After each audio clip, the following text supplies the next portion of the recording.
Israel, em Jerusalém, a política de receber pessoas durante o ano todo, pessoas que vão lá para o turismo local, tanto os palestinos como muçulmanos que trabalham lá com coisas religiosas, ficam felizes porque vem pessoas do mundo todo, vai em Jerusalém, vê os locais onde Jesus andou, onde Jesus curou, onde Jesus foi crucificado, onde Jesus foi enterrado. As pessoas vão, e ali no Google fala que em meio a assim, uma média de 3 milhões de pessoas vão para os pontos turísticos de Israel.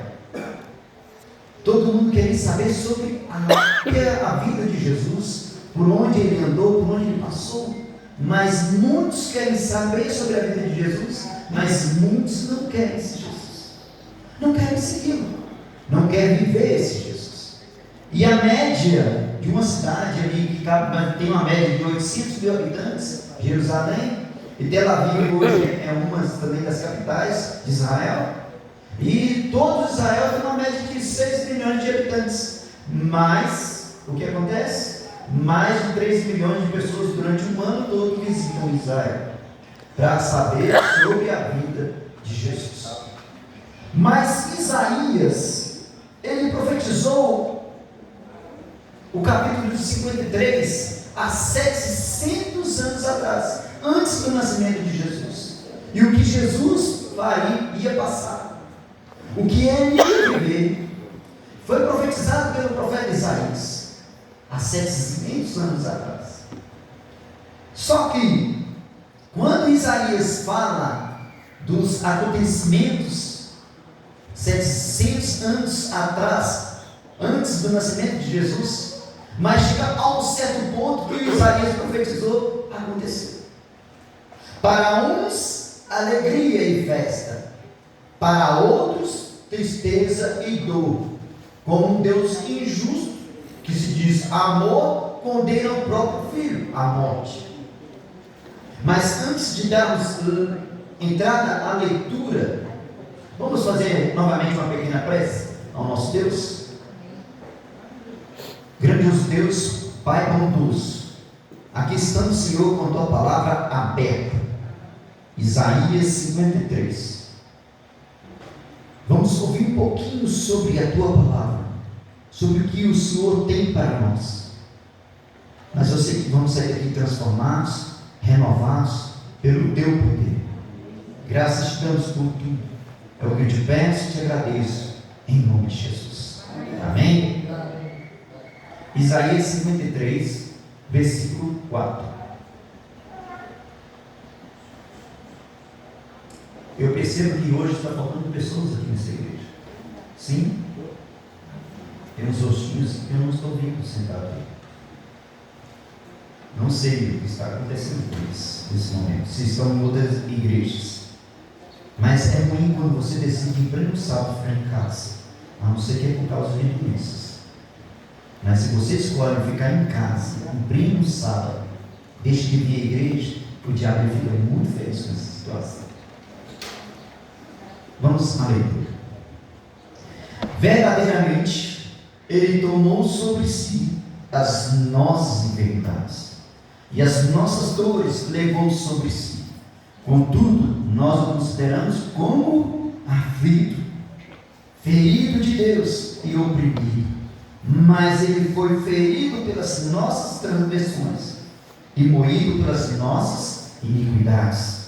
O castigo que nos traz a paz estava sobre ele, e pelas suas pisaduras fomos sarados. Todos nós andávamos desgarrados como ovelhas, cada um se desviava pelo seu caminho, e o Senhor fez cair sobre ele a iniquidade de nós todos. Ele foi oprimido, humilhado, mas não abriu a sua boca.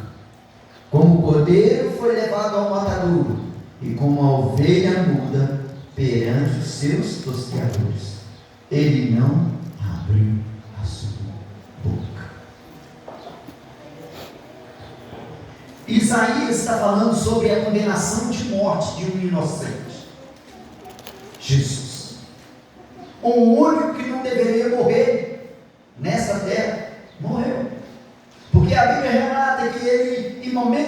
não achou nele o quê?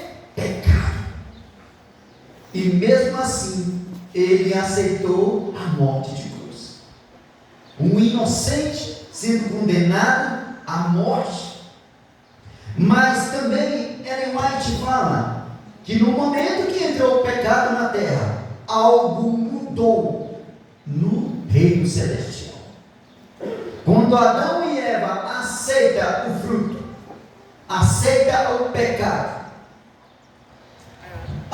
Ellen White fala que o céu entrou em pânico através dos anjos que ali estavam, porque o pecado tinha entrado aonde? No lugar onde Deus considerava santo, que é o Éden, onde Deus descia, tinha o prazer, Jesus descia, tinha o prazer de quê? Encontrar com Adão e Eva, e bater um longo papo com eles no jardim do Éden, passeava com eles.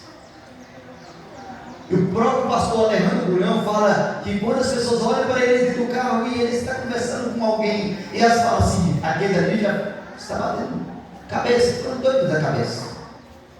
Ele tem prazer, mesmo ele estando sozinho dentro do carro, eles conversam com Cristo, ele trata ele como o seu melhor amigo. E ele mais fala que se reuniu Pai, Filho e o Espírito Santo, os três. E Deus vira para Jesus e fala: chegou o momento. E os próprios anjos falam: não, Senhor, o Senhor não, nós vamos no teu lugar. Mas Jesus fala: ninguém pode sacrificar a não ser eu. E Jesus então toma a decisão de descer para a terra. E o primeiro sacrifício é o quê? Abrir mão do corpo celestial e aceitar um corpo carnal.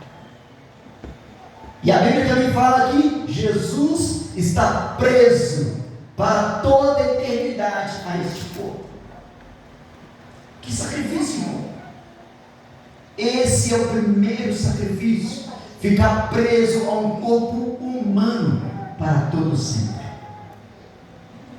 Porque a Bíblia fala que quando chegarmos aos céus, vamos ter a mesma oportunidade que Tomé teve, de tocar em suas chagas, em suas feridas, porque ela vai ficar para toda a eternidade. Mas a Bíblia fala que eu, pessoa comum, você, ao abrir e fechar os olhos, vamos nos tornar novo. Não vai ser mais esse corpo, irmãos. Não vai ser mais esse cabelo que está caindo.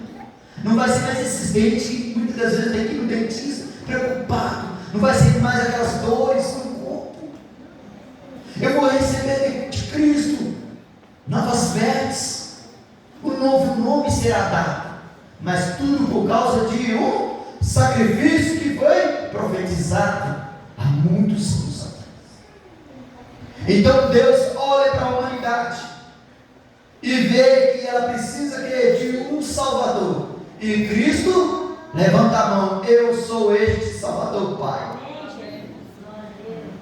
E Deus olha então e fala, João 3,16: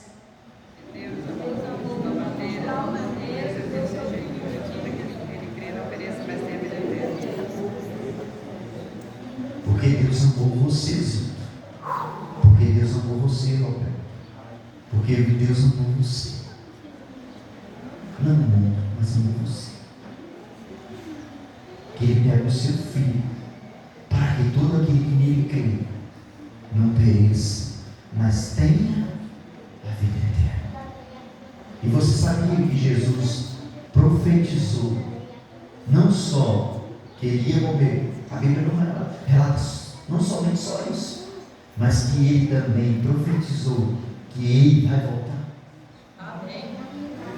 E a Bíblia garante isso, que Ele prometeu que vai voltar. Mas também Ele te pediu uma coisa: olha a sua volta, olha os sinais, prepare-te, estuda as Escrituras, para que no final da história você não venha ser o quê? Enganado. busque, adore. É interessante quando o grupo de louvor aqui na frente pede para que a igreja cante. Irmãos, isso não é preciso do grupo de louvor te pedir. Isso é uma adoração íntima entre você e o Pai. Esquece a pessoa que está ao seu lado. Cante, adore, busque, chore na presença dEle. Busque intimidade. Uma coisa que assim, eu tenho já indo para os 35, quase 35 anos de igreja. Uma coisa que eu sempre prezei pela igreja: compromisso, respeito. Se eu não tenho compromisso com os ministérios da igreja, eu prefiro não aceitar. Se eu não tenho compromisso com os horários da igreja, eu prefiro não aceitar. Porque, irmão, isso aqui é muito sério. Trabalhei muitos anos, 15 anos, com juvenis, adolescentes e jovens na igreja. Hoje são homens e mulheres casados. E eu converso com alguns deles e falo assim: nossa, eu sinto falta daquele passado nosso. Vi crianças crescendo, que eu trabalhei com eles, eles hoje são homens e mulheres, têm filhos. Foi períodos que eu vi pessoas, e muitos deles que eu ajudei, lutei, mas hoje estão vivendo outros caminhos, buscando um mundo lá fora. Alguns deles já morreram.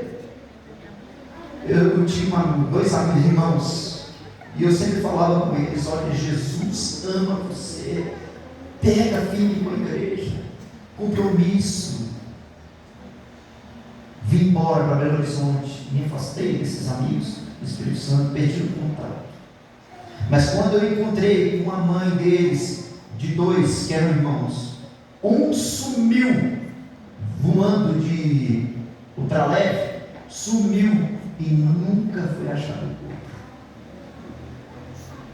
O outro irmão dele, mais velho, Clinge, cometeu um suicídio no Espírito Santo, veio dos Estados Unidos, foi para o Espírito Santo, começou a envolver com drogas e outras coisas mais, com roubos de carro, cometeu um suicídio, e a mãe nunca mais tem notícia do filho mais velho, sumiu. São escolhas, porque no momento que eu largo a cruz de Cristo, no momento que eu vivo as costas para Cristo, o diabo, ele está o quê? Sujeito a fazer. Você me deu abertura. E o que a Bíblia fala? Não deixe que o leão que está à sua volta rugir, porque se ele achar uma brecha, ele te devora, ele destrói. Ele não veio para brincar. Do momento que o Daniel citou o livro de Jó, Deus vira para Jó e fala assim: ei, para Satanás: ei, olha lá meu servo Jó, homem fiel e íntegro, se desvia do mal. Ah, mas tudo que o Senhor dá a ele, claro que ele vai te servir. Então tira dele alguma coisa, deixa eu tocar no corpo dele, deixa eu tocar na família dele, deixa eu tocar nos bens dele. Vamos ver se até que ponto ele será fiel. Irmãos, olha o teste duro. E Jó passa pelo teste. E muitas das vezes nós somos testados com coisas pequenas. A primeira é o quê? Murmurar. A segunda é: não vou na igreja mais. A terceira é: estou lá no mundão. Aí depois eu falo: o culpado de tudo isso é Deus. Mas quem fez as escolhas? Quem decidiu? Uma coisa eu passo para você como missão da igreja: não dá cargo para quem fala mal do pastor, para quem se levanta contra o ungido do Senhor. Não merece ter cargo na igreja. Olha Davi não levantou a espada para Saul, porque Saul era ungido de quem? De Deus, por mais que ele estava em pecado. Davi o respeitou. Não temos esse direito de levantar contra os líderes dessa igreja. E a igreja que cresce em espírito de oração, jejum, é uma igreja que vai crescer espiritualmente, que vai ser consagrada pelo Espírito Santo, que vai buscar. Irmãos, queremos alcançar os céus, mas eu tenho essa mania de ficar levantando contra o meu próximo. E a Bíblia fala: se eu não amo o meu próximo, como eu vou amar a Deus que eu não vejo? A igreja precisa orar por aqueles que estão na liderança. O primeiro a ser atacado dentro de uma igreja não é os membros, e sim aqueles que estão à frente da liderança. Ora pelos seus anciãos, ora por aqueles que têm cargo de ministério da mulher, mordomia, tesouraria, ministério da música. E quando Deus fala em João 3,16, Ele vem dizendo assim, Ele vem dizendo assim, preste atenção, por quê? Não é por quê que vem primeiro? Por quê? A maior resposta. Deus, o maior ser, amor, o maior sentimento, o mundo, o maior espaço, o mundo é o maior espaço físico, de tal maneira, o maior modo, que deu o maior ato, seu Filho unigênito, o maior presente, para que todo aquele, a maior abrangência, que nele crê, a maior confiança, não pereça o maior castigo, mas tenha a maior posse, a vida eterna, a maior recompensa. E muitas das vezes nós estamos preocupados, porque o céu, ele é referência para a terra. Religião é um homem tentando subir uma escada para o céu. Mas evangelho, irmão, é Deus descendo na cruz para a terra. E quando eu olho para João 8,32, o que diz lá? Conhecereis a verdade, e a verdade vai me quê? Libertar. E ela tem te libertar. Que verdade é essa? Que tem pessoas que estão 30 anos dentro da igreja e até hoje, irmãos, não mudou. Continua a mesma pessoa lá de fora, quando veio lá de fora, não mudou o caráter.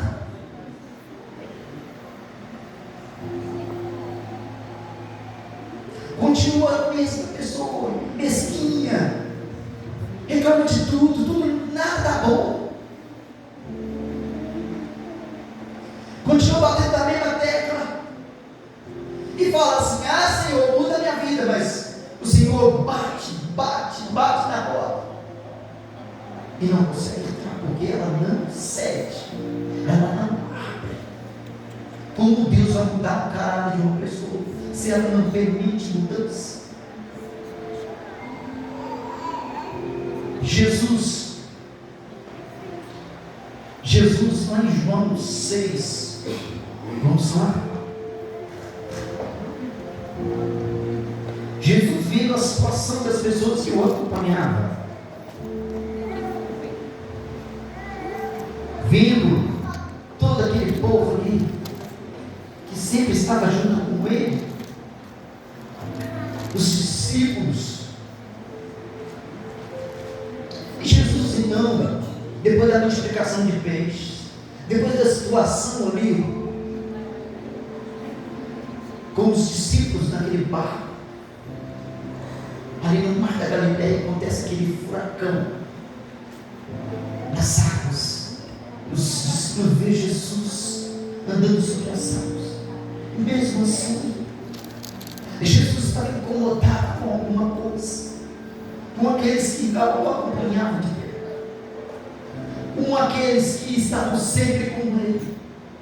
E muitas vezes a gente acha que era só os 12, mas não, tinha mais pessoas.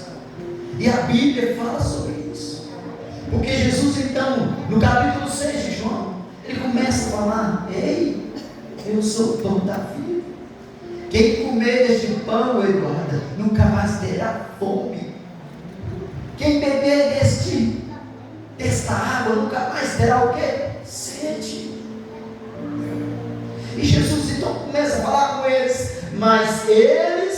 não estavam entendendo. E Jesus, no versículo 37, ele diz: todo aquele que o Pai me dá virá a mim, e o que vem a mim de maneira nenhuma lançarei fora. Entendeu, Eduardo? Você foi chamada para um grande propósito, e Ele te escolheu para dar continuidade às boas novas que Ele começou lá atrás. E Ele falou que em momento nenhum eu vou abrir mão de você, porque você foi me dado pelo Pai, pelo meu Pai. Eu vou lutar por você. E Ele tem lutado. A primeira coisa que Ele fez, desceu do céu. A segunda que Ele fez, morreu numa cruz. A terceira que Ele fez, ressuscitou. E a quarta que Ele vai fazer, vou voltar e vou te dar um novo nome. Amém. Esse é o Cristo que eu aprendi desde criança a conhecer e a orar e a chorar diante dele. Quantas vezes o mundo lutou pela minha vida, quantas vezes eu sonhei com coisas que Deus falou: não vá, isso vai tirar você de mim. Tive que abrir mão de coisas, tive que abrir mão de oportunidades, de salários altos, de vida longe de Deus. O mundo foi me ensinando que eu preciso todos os dias de viver Cristo. E Ele falou quantas vezes comigo: Cristiano, eu sou o seu pão, alimenta de mim, eu sou sua água, beba de mim. E no versículo 39 Ele insiste: esta é a vontade daquele que me enviou, que eu não perca nenhum de todos os que Ele me deu, mas eu vou te ressuscitar no último dia. Amém. A morte pode bater na sua porta, mas existe uma promessa que Jesus fez e Ele vai cumprir. E vai chegar um momento que aqueles que a gente viram morrer desse alto pó da terra, e eu creio que eu vou ver minha mãe. Tem 35 anos que ela morreu. Eu tinha 12 anos de idade. A minha mãe aceitou Jesus. Eu vim de uma família católica, e Deus entrou com a sua salvação dentro do meu lar. No ano de 1989, a gente teve o prazer de conhecer a igreja de Adventistas aqui. E o meu pai, ele fazia romaria para a Aparecida do Norte. Meu pai era muito preso à igreja católica. Mas, naquele momento, no ano de 1990, a minha mãe aceitou Jesus. E no domingo que ela ia se batizar, quando deu 5 horas da tarde, ela faleceu.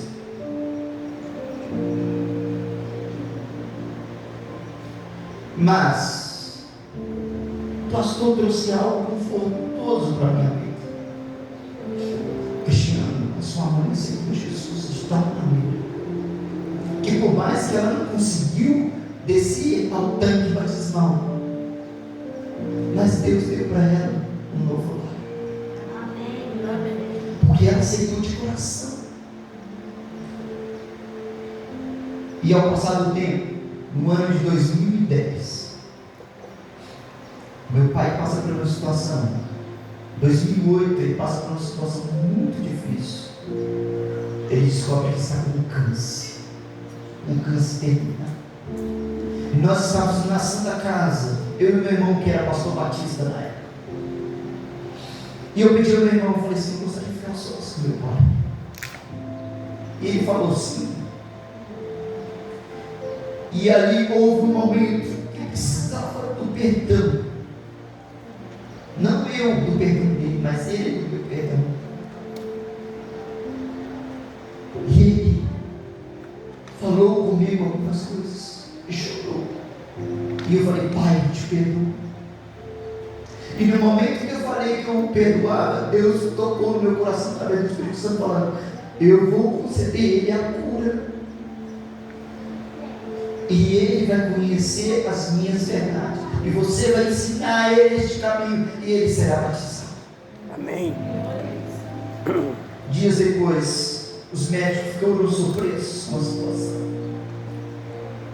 Os exames do meu pai, todos estavam o quê? Negativos. Todos deram negativos para o câncer. Amém. Meu pai foi curado. E no ano de 2010, eu tive o prazer de ver meu pai descendo ao tanque as águas batizadas. Amém. Glória a Deus. E eu tive o prazer de ver ele descendo, o meu irmão que era o pastor Batista descendo. Porque quando Deus promete para o justo, Ele cumpre. Hoje eu não tenho meu pai e minha mãe por perto. Mas quando eu leio esse versículo, ele fala: eu vou ressuscitar eles nos últimos dias. Eu creio.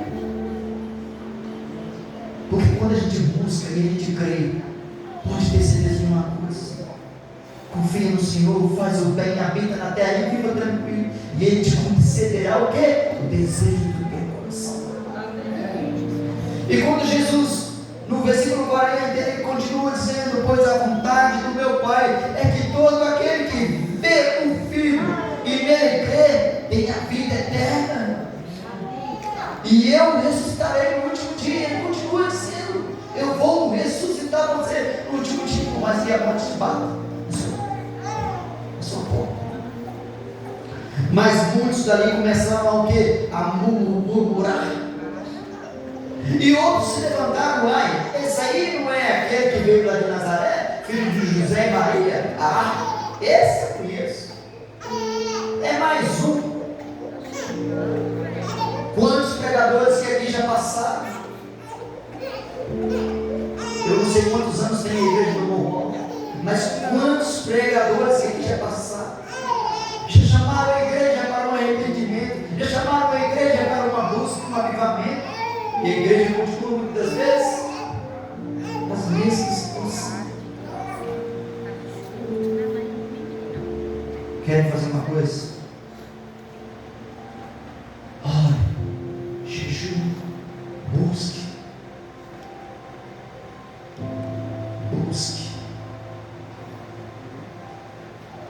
E vocês verão o que vai acontecer nessa região.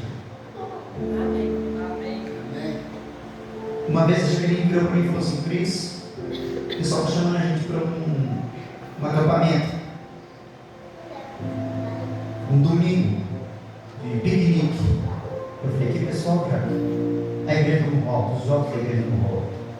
E ela é. Aí daí então, a minha vontade não era ir. Não foi chegar. Não sei se eu vou não, cara. Foi a primeira vez que eu falei. Cris, no domingo, vamos, família, Caleb, amigos. Ah, vou pensar. Foi no sábado. Ouvi uma mensagem de uma pregadora.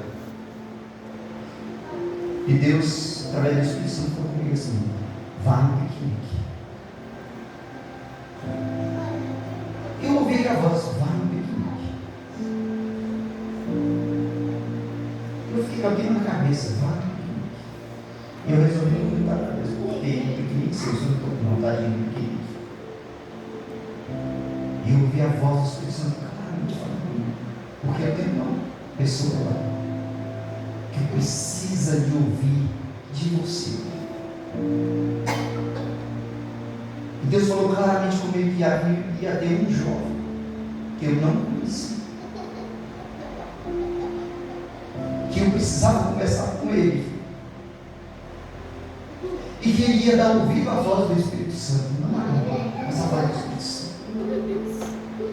E ao chegar lá, quando eu vi aquele jovem, e Deus falou comigo: é ele. Eu tenho algo grande na vida dele, é ele. E eu fiquei assim: como me aproximar de uma pessoa que eu não conheço, nunca vi? E Deus falou: faz a sua parte, e deixou o resto.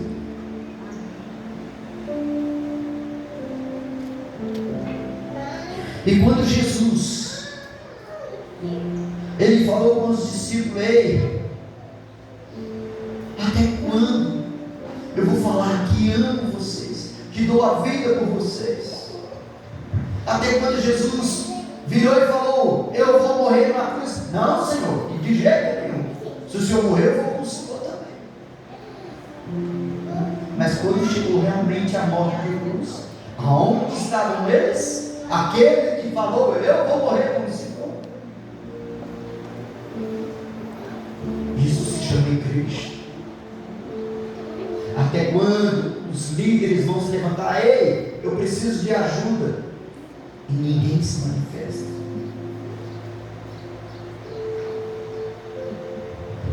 Jesus, então, no versículo 60, ali no 60, olha só, irmão do céu do céu, Jesus falando sobre o pão da vida, tudo aquilo, e eles não entenderam. Muitos de seus discípulos, no versículo 60, ouvindo isto, disseram: duro é este discurso, quem o pode ouvir? Compreendendo que seus discípulos murmuravam a respeito disso, Jesus lhes disse: isto vos escandaliza? Quantos hoje ficam escandalizados com as coisas que acontecem na igreja, com as mensagens proféticas que animais? Muitos não aceitam. Muitos não aceitam sobre a guarda do sábado. Muitos não aceitam sobre a alimentação. Muitos não aceitam sobre o que é pregado sobre dízimo e ofertas. E muitos veem isso como um escândalo.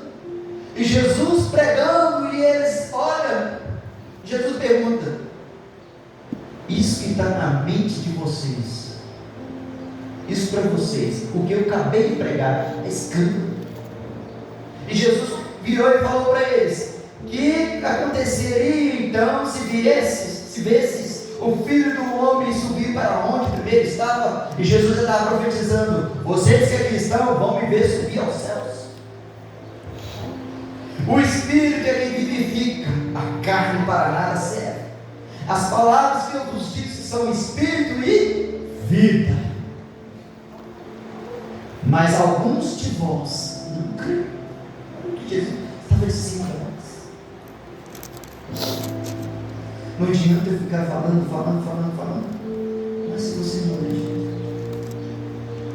E já cheguei um momento da história da minha vida que uma vez eu pregando para uma pessoa, ela pegou o livro da Grande Esperança e rasgou na minha frente. Eu falei: como insistir com um coração de pedra, duro, que a água está batendo, e ele não quer ficar. Mas no versículo 66, a partir de então, muitos dos discípulos voltaram atrás e já não andavam com ele. Irmãos, olha o que a Bíblia está dizendo. A Bíblia está dizendo judeus, a Bíblia está dizendo fariseus, a Bíblia está dizendo romanos, gregos. Não, a Bíblia está dizendo discípulos, pessoas que andavam com Jesus. E chegou um momento da história que eles falaram: não, chega, não quero mais seguir este homem. Abriram mão do discipulado e viram o quê? Embora. Você conhece alguém que um dia esteve aqui, que já esteve aqui pregando, que já fez parte da liderança dessa igreja, e hoje já não está mais aqui? E você olha para ele e se encontra com essa pessoa lá fora e vê, está vivendo uma vida mundana. E você fala: nossa, tinha dons e talentos, hoje está tudo enterrado, porque fizeram escolhas. E Jesus vira para aqueles discípulos e fala: e vocês também, os dois, não querem ir embora? Não querem ir embora? Mas se levanta um homem pecador, que foi usado pelo diabo algumas vezes, mas também foi usado pelo Espírito Santo. Um homem que falou: Senhor, se o Senhor for para a cruz, eu vou com o Senhor. Mas chegou no momento da hora exata. O que aconteceu? Negou 3 vezes. Mas este homem foi usado pelo Espírito Santo. Respondeu-lhe Simão Pedro: Senhor, no 68, para quem iremos nós? Tu tens as palavras de vida eterna. Nós cremos e conhecemos que tu és o Cristo, o Santo de Deus. Mas Jesus vem com uma resposta muito triste. Jesus fala: não vos escolhi eu aos 12? Contudo, um de vós é um diabo. Jesus escolheu 12, mas dentre aqueles 12 havia um ali que era o diabo. Irmãos, por que Jesus falou isso? Jesus citou algo que mexeu com aqueles homens que eles estavam. A linguagem fala que eles ficaram preocupados. Como assim um de nós é um diabo? E a Bíblia mostra: aquele que mente serve o quê? Ao pai da mentira. Se eu tenho uma vida de pecado, Judas tinha essa vida de pecado. O caráter de Judas não era um caráter justo, porque ele roubava, ele brigava, ele se engrandecia. Ele falava: não, Senhor, o Senhor veio para ser rei de Israel, para libertar nós mesmos, o povo romano. Não, nada de céu, não, mexe com isso não, nada de cruz. Mas a Bíblia fala que Judas foi usado pelo Espírito Santo, porque através de Judas foram vidas curadas. Mas ele vivia o quê? Um pé no céu e o outro pé na terra. Mas a vida de Judas era o quê? Ficar em cima do muro. E que a Apocalipse fala que aquele que estiver em cima do muro, esse será lançado fora. É mais antes que você seja totalmente ímpio. Ou você é crente, ou você é frio mesmo. Porque se você for morno, ele vai te vomitar. Porque o morno, ele é pior do que o frio. O morno, quando você passa mal do estômago, você sente que, eu vou vomitar, e você joga para fora, esse está aquela aliviada, melhorou, algo que estava te fazendo mal. Esse é o morno, o que a Bíblia fala. Só que Jesus falou com aqueles discípulos: eu vou voltar, eu vou voltar. Lá em João capítulo 20, olha só a promessa de Jesus. João capítulo 20,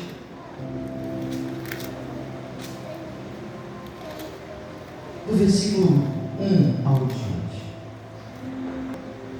Sabe, a história conta que no período de Jesus, dos reis, do Velho Testamento, e até mesmo no período de Jesus, havia um costume, e esse costume acontece até hoje em alguns reinos, inclusive onde tem rei, como Inglaterra, Polônia e em alguns outros lugares. Esse costume acontece quando é servido à mesa, o rei e os seus convidados estão apostos à mesa, e sobre essa mesa há um lenço, e muitas pessoas, quando vão num restaurante muito chique, colocam o lenço sobre as pernas ou aqui. Quem já foi sabe disso. E ainda tem as taças, talheres e outras coisas mais. Mas vamos para o lenço. O rei então sentado à mesa. Há uma coisa que eles muito usavam de costume. E próximo àquela mesa ficava escondida da presença do rei, do líder daquela casa, o serviçal, aquele que servia a mesa. E ali ele ficava o quê? De cabeça baixa, esperando o quê? Alguma atitude do seu rei.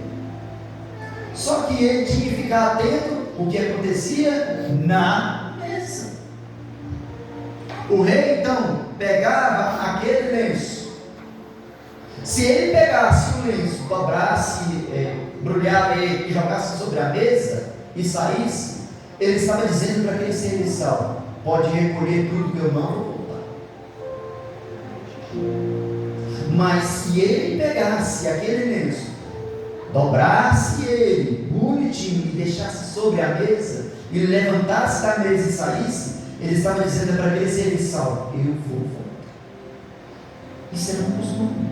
Isso acontece até nos dias de hoje. Só olha o que a Bíblia diz sobre este costume. Versículo 6. Vieram os dois discípulos, Pedro e João,